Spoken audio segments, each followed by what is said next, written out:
The fire roared like a beast, devouring the upper floors of the Halstead Tower with a terrifying hunger. Smoke billowed in thick, grey clouds, stinging the eyes and throat of anyone caught in its path. Alarms screamed through the building, echoing against the glass and steel, but one man's focus was on something far more immediate than chaos, a trapped figure barely clinging to consciousness near the stairwell. Dominic Kane, a single father working as a building maintenance supervisor, felt his heart hammer against his ribs as he ran through the smoke-filled corridor. He had no fancy equipment, no heroic training beyond the basic fire drills he had memorized 1,000 times, but he had a child at home, and that child depended on him to come back alive. He couldn't fail anyone here. Not now.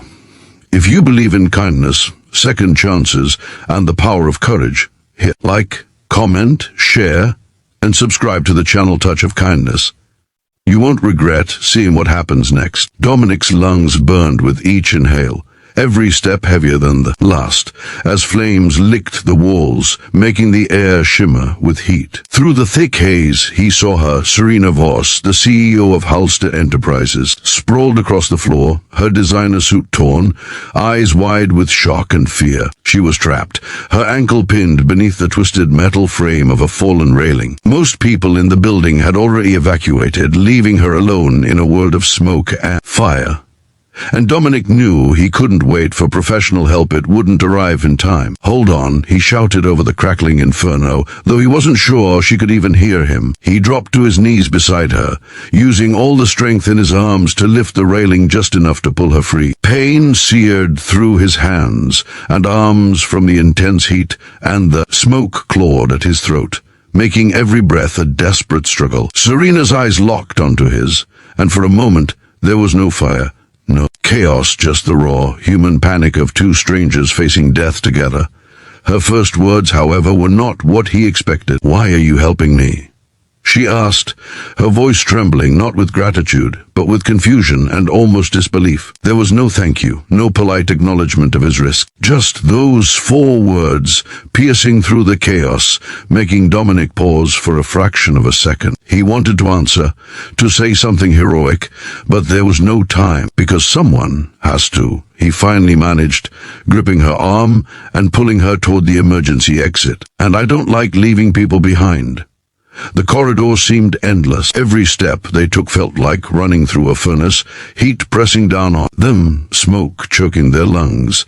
But Dominic refused to let panic rule him. He counted each step, measuring their progress against the fire's unpredictable advance. Serena, though injured and terrified, clung to his arm with surprising strength. He realized then that she wasn't just a CEO in a suit. She was human, fragile, and frightened like everyone else. And yet she was alive because of his courage. As they neared the emergency stairwell, a beam above them groaned ominously and then collapsed, narrowly missing them. Dominic yanked Serena backward, his muscles screaming in protest, but they managed to tumble down the stairs together, coughing and gasping for air. The fire seemed to follow them, relentless and unforgiving, as if punishing Dominic for daring to save someone so far above his own station in life.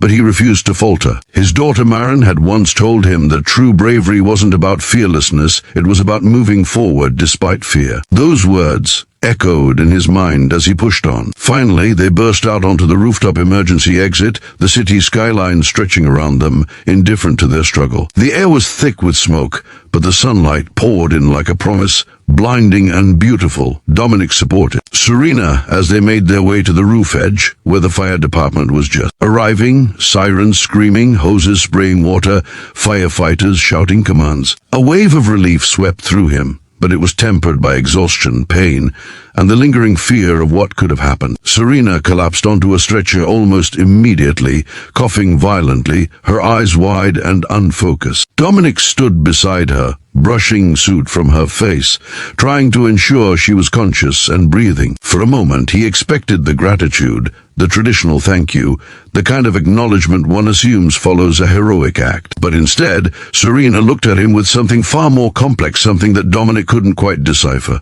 "Who are you?" she whispered, her voice trembling but sharp, cutting through the haze of adrenaline.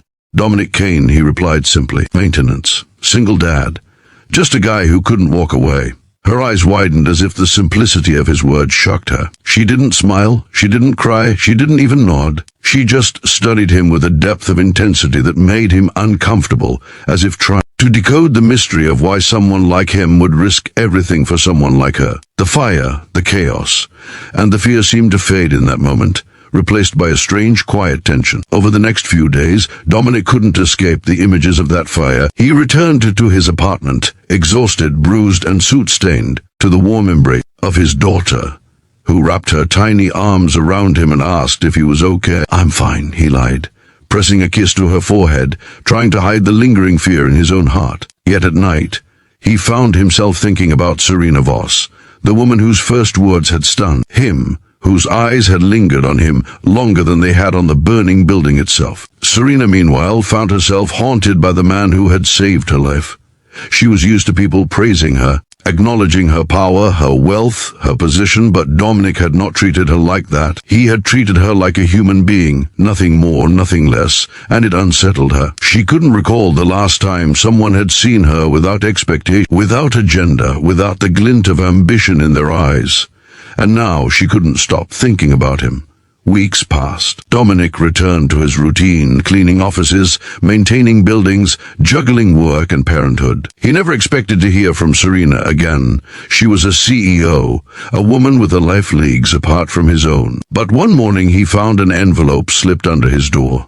Inside was a note. "I owe you more than thanks. Would you meet me at the Halstead Tower cafeteria at 10 a.m. tomorrow?" Curiosity and caution warred within him, but he decided to go. The next morning he arrived at the Halstead Tower cafeteria expecting a formal acknowledgement, a polite gesture, maybe even a donation or reward. What he received instead was a quiet, unguarded moment he hadn't anticipated. Serena was sitting at a table, dressed casually, her hair pulled back, no suit, no perfume, just a woman who had survived death and carried the weight of gratitude differently than expected. She looked up, and Dominic saw a flicker of vulnerability in her eyes, something rare and real. "I've been thinking about you," she said simply. "No thank you.